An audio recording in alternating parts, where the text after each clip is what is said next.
আসসালামু আলাইকুম। বাংলাদেশের সকল ধরনের আমজনতা, বড় বড় সরকারি কর্মকর্তা, তারপরে যারা আছে সবাই আজ খুশি। কেন খুশি? সকল পণ্যের দাম কম, সবাই খুশি। কিন্তু একটা বার চিন্তা করে দেখছেন কৃষকরা কিভাবে আছে? কিছুদিন আগে যে রেলে একটা মুরব্বী যাবিয়ে নিজে আত্মহত্যা করলো, তার কারণ কি একবার উদ্ঘাটন করছেন? করেন নাই। ঋণের বোঝা এতটাই মাথার উপর চাইপে বসছে যে মৃত্যু ছাড়া তার কোনো উপায় নেই। আমাদের বাংলাদেশে কত সিস্টেম চালু হয়েছে,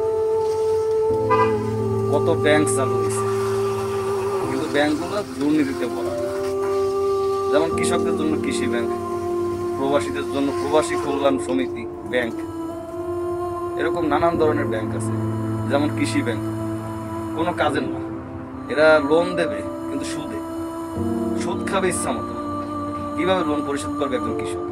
কষ্ট লাগে, ভিডিওগুলো দেখলে খুবই কষ্ট লাগে। এ নিয়ে কোনো প্রতিবাদ নেই, বাংলাদেশে কোনো কথাবার্তা নেই, এ নিয়ে কোনো আলোচনা নেই। বাংলাদেশে পণ্যের দাম কমছে, তাতে সবাই খুশি। কিন্তু একটা আবার চিন্তা করছে, সারের দাম কি কমছে? এই যে যার জমি নাই, যে অন্যের জমিতে কৃষিকাজ করে, সেই জমির বর্গা নিয়ে যে কৃষিকাজ করে, সেই বর্গার দাম কি কমছে? কমে নাই। সার দাম তো কমেই নাই, বিনামূল্যে সার তো দূরে থাকে, সারের দামই কমে নাই। অথচ আমরা কাঁচামালের দাম কমে গেছে কতই না খুশি। কিন্তু একটা কৃষক কৃষিকাজ কইরা শ্রমিকের যে মজুরি সেটা বন্ধ হইতে পারে। তাহলে কৃষক আত্মহত্যা করবে না করবে কারা? প্রবাসীকে কথা বাদই দিলাম, প্রবাসীরা বিপদে বলে প্রবাসী ব্যাংক কিছুই করে না। আজ পর্যন্ত একটা প্রবাসী ব্যাংকে একটা প্রবাসী লোন পাইছে, সহজভাবে লোন পাইছে, এরকম কোনো নজির নাই। বাংলাদেশে ব্যাংক হয়েছে ঠিকই, কিন্তু বালেরও কোনো কাজে আসে না। সবকটা ব্যাংকে আমার জন্মের পর থেকে আজ পর্যন্ত বাংলাদেশে দেখতেছি অনেক সুন্দর ব্যবস্থা, কিন্তু কোনো জনগণের কোনো কাজে আসে না এগুলো।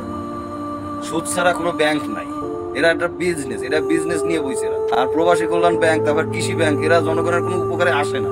অতএব এগুলো দরকার নেই, এই সমস্ত ব্যাংকের দরকার নেই, এগুলো ব্যাংকগুলো বন্ধ করে দেওয়া উচিত। কৃষকদের জন্য কৃষি ব্যাংক চালু হয়েছে, কৃষি ব্যাংকেও সুদ খায় চড়াদারে, তাতে সরকারের কোনো পদক্ষেপ নাই। আর আমার মনে হয় না আজ পর্যন্ত কোনো প্রবাসী কল্যাণ ব্যাংকের লোন নিতে পারছে। তো এই সমস্ত ব্যাংক রাইখে লাভটা কি? আর দয়া করে যদি সারের দাম যদি কমে, তাইলে হয়তো কৃষকরা বাঁচতে পারবে। সারের দাম না কমলে, কীটনাশকের দাম না কমলে কৃষকরা বাঁচতে পারবে না। এরকম হাজার হাজার কৃষক ওই বাসের নিচে, তারপরে রেলের নিচে ঝাঁপ দিয়ে নিজে নিজে আত্মহত্যা করবে। নিজেকে পেট চালাবে না, এই ব্যাংকের লোন শোধ করবে না, মাথায় টেনশন নিয়ে কতক্ষণ মানুষ বাঁচতে পারে। এরা মরে যেয়ে ভালো আছে, আর মরে গেছে ভালো আছে, কোনো টেনশন নেই, বাইরে থেকে শুধু শুধু প্যারা নেবে। জানি না আমার বক্তব্যে কতটুকু কাজে আসবে, তারপরও বক্তব্য দিলাম, দেওয়ার দরকার দিলাম। যদি আমার বক্তব্যে কোনো কাজ আসে তাহলে তো আলহামদুলিল্লাহ।